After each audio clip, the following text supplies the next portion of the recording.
to go to my interview with Frank White and Alan Tecchio. Let's do it. Jersey Metal.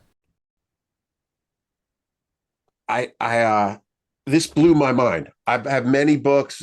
This like there were things I couldn't believe were real that happened in my life. I went to that Great Adventure gig. I cut school to see Nugent, and I still didn't know that it happened because I don't even think it was announced at Alcatraz. I was just sitting in the front, like, what the fuck is that? And there's just so many moments in this book that you just go, that really did happen. Wow, I did see that. You know what I mean? Awesome. Yeah, That was Frank's experience, man. That was all him in the beginning days. You know what I mean? Like that's you, cool. You were there. yeah. You captured so much of what it felt because I moved out to Jersey in '88 because I was at L'Amour's when Guns N' Roses played with Ezio, and one of the guys from Playmates said, "This band sucks. They're not tight." I was like, "I gotta get out of here. This Wait, isn't one of gonna." the Do guys in Playmate? you remember Playmate with the big What hair? guy was that? I don't know. I actually tried out for them. This guy Tony Monty that knew Chuck from L'Amour like had me try it out. I was way too young, but I was like, "Yeah, this doesn't work for me." You know what I mean? I was like, I got to get out of here. This isn't going to work. Yeah, I mean, Dude, that's what it Playmate was the singer for Law and Order. That was his first band. no. Maybe it was. Maybe he But he was the was. guitar. He was the guitar player in Playmate. Okay. Phil was his name in Law and Order. No. Phil was the guitar player in Law and Well, Order. yes, John Shane. was the guitar player. Shane was the name he adopted in Law and Order, but he was Okay. the guitar player in Playmate. See, I was a little younger than you guys and just Aquarian, going to everywhere I could go that like the China Club when it was team night, and just making it happen. And this is like a gateway into everything I was reading about because I had to wait to see TT Quick on team night at Close Encounters, and it was so much was going on. I mean, in that scene, and you guys just you put it together. You know what I mean? It's so weird because it was the Wild Side, that clothing store. It was the Seaside Boardwalk along with clubs in Staten Island. But how'd you guys come up with doing this? It's incredible. Well, it was this guy's idea. Frank White came up with the Uh, idea. I came up with it in 2019, and I just thought, our scene kind of faded a little bit, and wanted to rejuvenate that. And so I came up with the title, and then I wanted to come up with sort of like a story that I could start off with, and other things like I needed ads, and I looked at all my photographs, and I saw that I had a good amount of photos to start a book with. And then I got the Aquarian involved, and then I got also Alan. He came in right when COVID started, basically, and then we contacted the Aquarian to ask them if we could use their ads, and then from there they said yes, and then we went on with it, and we took our time, and made sure we got a lot of stories and photos and ads in the right places. And then it just took 2.5 years to get to this point, but it came out really well because we both had a lot of experience in the business one way or another. And we just followed basically a lot of the ads. It was like our roadmap to get to 1986. And even though, I mean, I had photos, it was better to have ads that kind of filled in spots where I didn't have, or just to kind of show people what it was like during that time period and how the ads looked. And it kind of helped us out with some of the stories and photos to match everything. Because like you nailed Metallica in the skating rink with teach, like so many things I'd heard about that. Wait, that really happened. I mean, you guys just Yeah. through every ad it tells a story and you don't get bored. It says what it Yeah. felt like. You feel like it. Awesome. Awesome. Right. Yeah. We try to keep it always entertaining, and just from different points of view, from either a band, us, or friends of mine, or somebody else that we interviewed, like Eddie Trunk, Don Jameson, those guys, get their perspectives of things. When I moved to LA in '88, I didn't realize how edgy Jersey was and how much we had going on. You know what I mean? I was like, whoa, we do, because there's the dude. as glam as you are in LA, nothing was like Pharaoh. Pharaoh crushed everything, like with the TV sets and the commercials between songs, and That's right. you guys nailed everything. Yeah, they kind of stuck out back then. Yeah. But Yeah, just they were one of those cats that you have they everything. were You WSOU, it's like an equation you put together, and everything's just right. there. That's where Yeah, it all started. That's where it all started. yeah, and WSOU is a big part of the metal scene here in New Jersey. They pump it out like every day. So you know, shows that were perfect for us, and there are going to be more coming up in the next book that relates to WSOU. Wow. Well, and because it's hard to tell somebody what Xenon meant and SOU and Cal. I'm always trying to explain to somebody how good these bands and what it was, but it's hard to. Yeah. We figured we'd mention, not only the bigger bands, but the bands that were around for a good part, but then disappeared, and bands that just kept going, but didn't make it worldwide. They kind of stayed locally. Yeah. And when you put a picture in, like that picture on the Seaside Boardwalk, I sent it to my friend today. I was like, you feel like that time. I remember that time. You know what I mean? That time. Yeah, everyone around us was all like in shorts and cut off tees, and here we are all dressed up, and we're mixing in with these people, just trying to find new love interests. Yeah, and like you say, even the Union Jack. That's what some of my gateway drug was looking at. I think that was the name of it. And you have it on the boardwalk with all the it's probably albums or tapes at that time, just staring at them. Yeah, yeah. I had my photos framed, and they were on the boardwalk and at some of those booths Wow.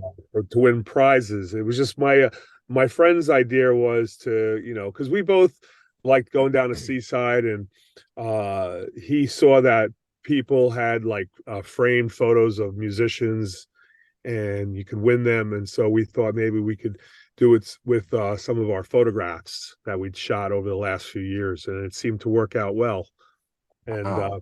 so it was a part of the book.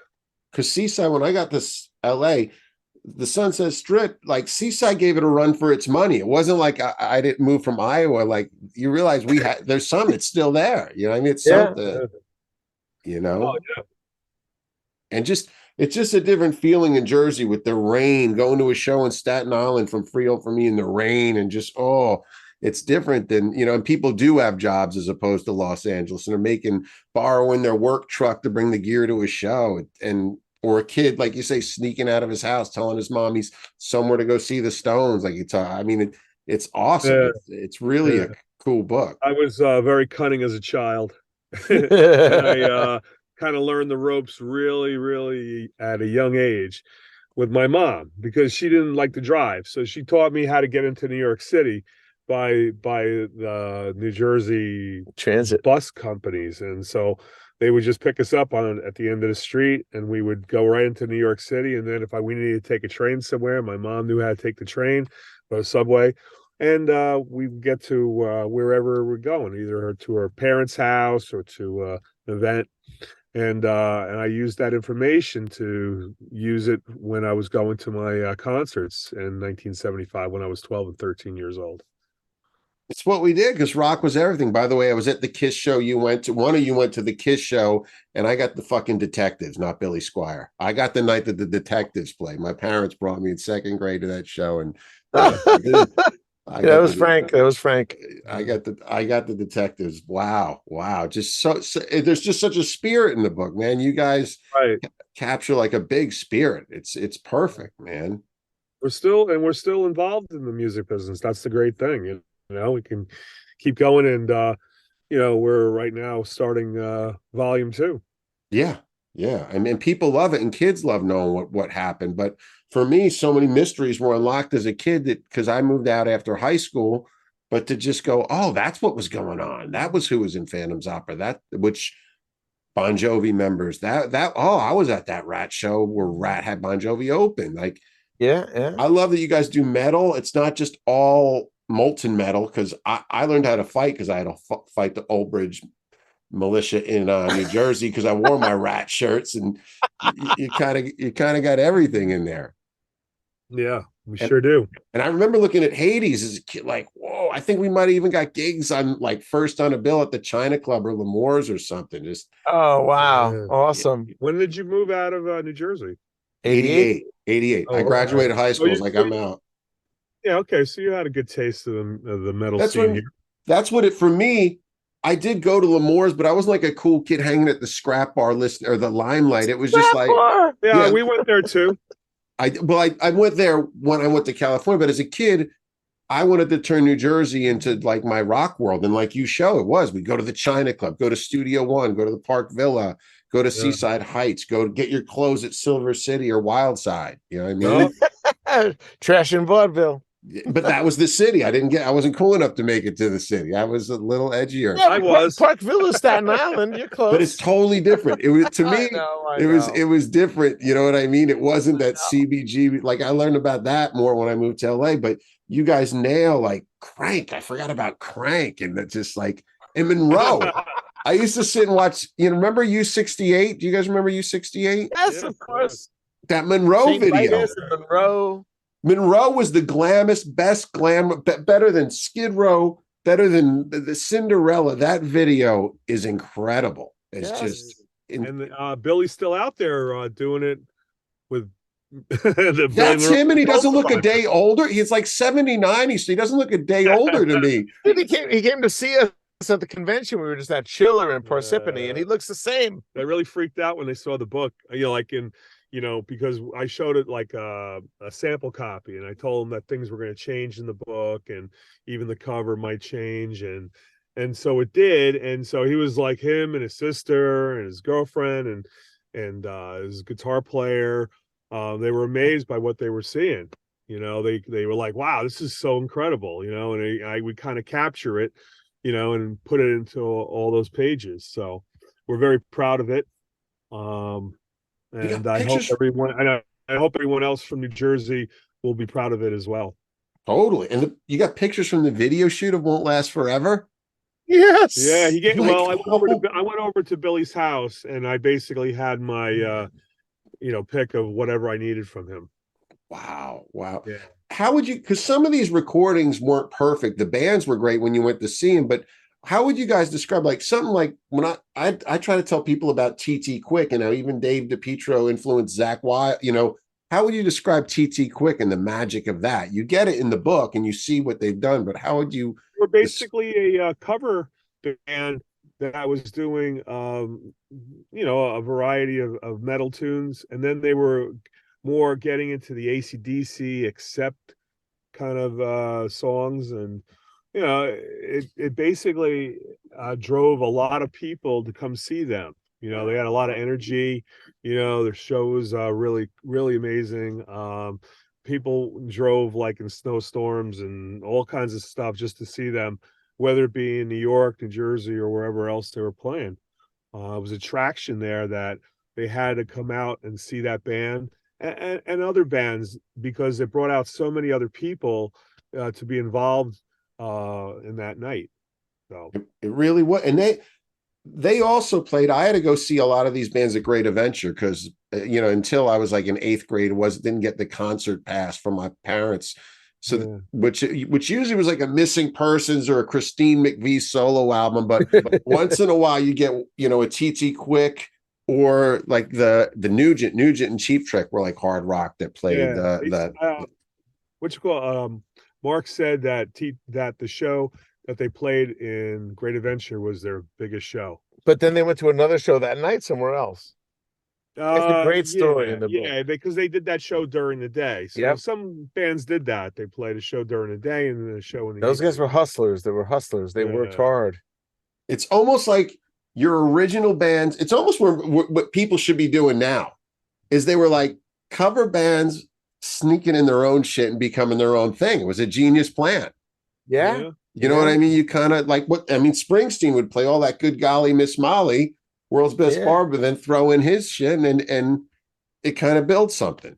Yeah. Right. I could tell you personally, like I had a lot of friends that I grew up with that were in the metal scene, and they didn't really follow me and my original music, but they were massive TT Quick fans because TT Quick had that element of really good covers, and introducing the originals, where I was just all originals with Hades and stuff. So it wasn't like they were ready to make that jump. Yeah. So the leap was a hard leap to make, but TT Quick bridged that gap, you know? Yeah. And they seem real. They seem like from another country. I remember Dave looked like Jimmy Page. The drummer looked like John Bonham, and Mark just straight Bon Scott with a denim vest with no shirt. Yeah, now he's in Accept. Yeah. The band that he was singing It's full back circle, in the full day. Yeah. circle. Did you read the White Tiger story about the Fountain Casino? Wait, I didn't get everything, but tell them that story. Because that's the TT Quick drummer, Eric, when he first moved up here from New Orleans. Okay. That was, I think, his very first gig, I think, with White Tiger. Yeah. And his introduction into the Jersey metal scene. And I don't want to ruin the story, but I mean, Yeah. they were worried about drawing people on a Monday night at the Fountain Casino that held like 5,000 people.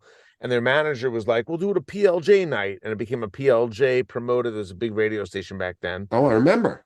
I'm a Promote PLJ that card. Yeah. night. And, dude, and they drew almost 5,000 people that night. Wow. And made a ton of money. And Eric was the drummer who ended up in TT Quick later, who was just like, this is going on in New Jersey. And it was cool. That's amazing. Yeah. PLJ, another word that just was a part of this big equation of rock that was happening. You know what I mean? It was going. What'd you say? They just couldn't keep it going. They had the radio station is no longer in existence. Yeah, things change though, man. That's what happens. Yeah. Well, at this moment, rock was everything. Nothing's everything to anybody anymore. Now kids into anime, a little into rock, little into, video game, but it was everything, They have so much more to choose from these days. Yeah. It was just, remember going to the Meadowlands, go to a concert. It just, a Priest and Maiden or something. You just felt like it was everything. And everybody you knew there was anybody was there. Sure. They're all out in the parking lot partying it up. Yeah. Yeah, just hoping your T-shirt didn't get stolen from a bigger kid. For me, it was just like scary at times. You know what I mean? Car. Smart. Yeah, just magical. And you were taking photos the whole time, right? Was that you? Yep. I started taking photos when I was 12 years old, and my mom was teaching me how to photograph, and she was a photographer in the 40s and 50s, and so by the 60s. She had a lot of camera equipment at home, and she would start teaching me when I was at least 6 years old. And I learned, what slides were, and because she was flashed the pictures up on the wall on a screen, on a projector, slide projector. And I go, wow, I'd like to have photos like that. And so I learned, how to shoot Kodachrome slides, and I found some slides from like the early 70s, in my mom's collection. I shot, back then. And so now she's like 91 years old, and she's very proud of her son, being able to do it this long and become an author and a publisher now, and really keep using my photographs for all kinds of things besides books. My stuff is in magazines, television, on posters, DVDs, CDs, box sets, everything, documentary movies, Well, you see how, like with Stranger Things, with the kid playing the Metallica, this has come, people want to know about this stuff. They don't, like us, some people stop here. We wanted to know more. Give us the whole hit. So this hasn't been done. This book hasn't been done. I do many books that you go, oh, that's been done. You know what I mean? Like when I first got Chuck Klosterman's Fargo Rock City, I was like, oh, nobody ever wrote this before. And then there's 50, you know what I mean? 20 years ago, you look at all the rock books, just like you used to be able to, in the 70s, look at every heavy metal album. But this hasn't been done. This brings people into a whole world of just Jersey. Well, that's why I decided to do a book like this, because it was different. I've never seen a kind of like a statewide book on a certain type of music. So I came up with this idea, and it seemed to work out pretty well. And the Aquarian is a big part. Like you said, the Aquarian was everything. It invaded my head.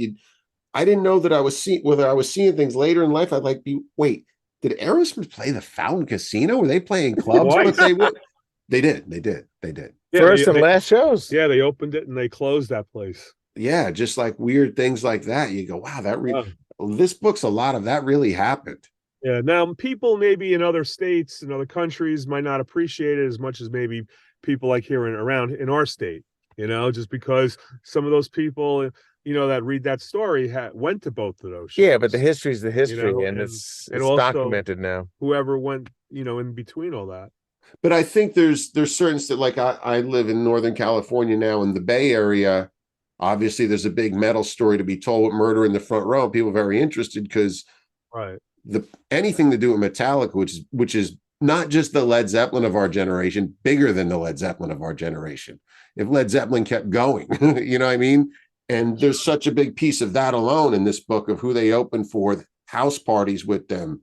This is this is a part of the Metallica equation that hasn't been documented like this. Right. And that's another reason, we wanted to do it. And it was, fortunate enough for us that we were able to have them in our state for a period of time till they got signed, and then they blew up. What's your favorite Bay Area band? My favorite Bay Area band. Metal band. Vane. Really, Davy Vane? Davy Vane.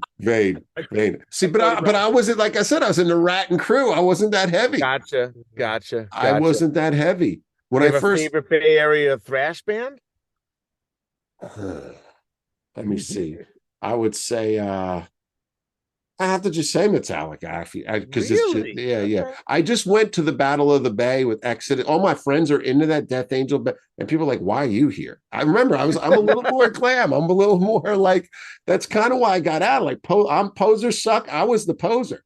That's why I'm leaning towards Monroe. You know what I mean? I'm talking about Monroe. Remember that, not Steel Fortune. I'm more like Fortune. Yeah. I'm talking about Monroe. You know what I mean? I had that glam look, but I was into the thrash as well. So it was kind of weird. Like, I wouldn't put my hair up really big, and I'd go to a thrash show. I'd kind of keep it down. But like if it was Motley Crue, Rat, a Quiet Riot, it was up pretty high. I'd be blocking a few people's view. See, I love that. Hey, bring that hair down. See, I was going to the White Lions. Just I wasn't thrash, and when I come up, it's I have a lot of friends. I think in hindsight, the spirit of what it's about makes me happy. When I first moved to LA, I was like a 17-year-old kid at 18, and I went to Sam Kinnison's party, and I walked up to James Hetfield because every star in the world was at his after party, and I asked him about Sports 9, and he started barking at me like a dog. Just started like, and then he apologized later and said it was the All for One tour, brother. Like, I was just like, did you play the Sports 9 Skateway? And he just started barking. Yeah, I bet. Raven, who we just saw this past Sunday night. After 3 days of selling our book at the Chiller Theater Expo. Yeah. Someone said Davey ran into Wacko. I know Wacko's not playing with them. Someone said I got to ask Davey his Wacko story, as a recent Wacko story. Oh, I would love to hear it. I would love to hear it. Yeah. But yeah, the new drummer's the guy. The new drummer's the guy in Fear Factory. Yeah. What a nice guy. Yeah. Those guys were all so cool. That's cool. And that's all. Wasn't it like, see, I saw TT Quick in them, you said in the book at Sports 9, but I thought it was Raven, Talus, and Metallica at Sports 9. Am I wrong? I think that's right, actually. Okay. Yeah, I mean, the photos that I got from the photographer were of Raven and Metallica. Yeah. So I don't know if I didn't see any of his Talus photos. Yeah. So I don't know if he got there late or whatever, but because I have all his photographs. Yeah. And so I look at and see whichever ones we needed. And I picked out the ones that kind of stood out, like that showed the craziest scene possible. Yeah. Oh, there's that one Slayer picture. I know it's just the house party with like 4 guys going crazy. It's amazing. Oh, that's Metal Joe. That's the Busted Death guys are in that shot. Those photos were taken, believe it or not. My photographer, the photographer who shot the photos with them with the guns pointing at Metal Joe, that was Kevin Hodap. He stayed to photograph them off stage, but then when they played downstairs in the basement, he left. And so he never got to shoot them live there, but the road manager for Slayer photographed those pictures, and we happened to get them from the guys from the Old Bridge Militia, and they were really cool with us. And I've been friends with them for like 40 years at least. So Wow. they were really cool. And I wanted to have them, the whole gang of Old Bridge Militia people in the book, Yeah. and they deserve it. They've been help out with the metal scene in the state for A years. big part of it. They have a foundation and everything, and they help kids, with Yeah. music. Uh, Great bunch of people, and so we had to have them, represented very well in the book. Can you guys explain just one little sec to show people what's going on? Because Metal Joe, explain Metal Joe. Just Metal Joe in his house in Farmville. Just one little part, like a little preview of what they're going to get in this He, book. I guess, wanted to have a place for his friends to go after the club would close at nighttime. So he rented a house in Farmingdale, New Jersey. Explain Farmingdale, that it's not like the coolest city in the world. It's a suburb. Like Farmingdale is like, I really don't know Farmingdale well. I just exactly. know the town. I know it's down there in that part of central New Jersey, and Yeah. it was like a farmhouse, and he had really no one around. So, like, if they made noise, it wasn't going to bother anybody. And so it was the perfect place for them to set up like a small little stage set up on the floor of their basement so they could have bands play when, everyone's partying down there. And that's what happened. And so the first band was down there was Hades. But you weren't in the band No, as I of wasn't yet. in Hades Yeah. yet. No, no. So Slayer came along. I guess they were touring in the area, and Metal Joe and Ray Dill, they were like DJs. They were at a club down there, and they were able to get a hold of their contact info and got a hold of them, and they were able to set up a show. And they came over to the house, and Kevin took some photos before they played, and then the band rocked it out, in front of like a handful of people. So, smallest probably gathering they've had, Wow. over the So cool. Insane. And another thing about the book, when you get a book, I hate when you get a book that's nice, thick, maybe even semi-expensive. I don't know the price yet. I'm going to put the link to pre-order, which people need to do. And you've seen every picture before in other books. These photos aren't things you're like, oh, I saw that in the other Metallica. I hate recycled photos, like Circus Magazine, when you're like, oh, I saw that in that shit. It's the same photos. This No. is like exciting stuff. Sure. It was because I don't put myself out there online, first of all, and I tried to pick other Oh, photos that have never been published before. yeah. So that way you get a whole brand new look at the way our state looked back then, Yeah. when There's I two was there's two photos that just this blew me away. Other than the band photos, was the photos of everybody on Seaside Boardwalk. That was an incredible photo. And my friends, they loved to meet women like I did. And so I said, well, let me bring my camera down. Let's see what we can get. And we all headed down there, and we're all, dressed up. Like, I was just basically a tight jeans, shirt, or whatever. But my friends, my friend John especially, kind of went all out. And that's how he usually is. And he was that way for many, many years. And so I figured that, with all of us going down there, we'd run into some people that we'd want to get to know better.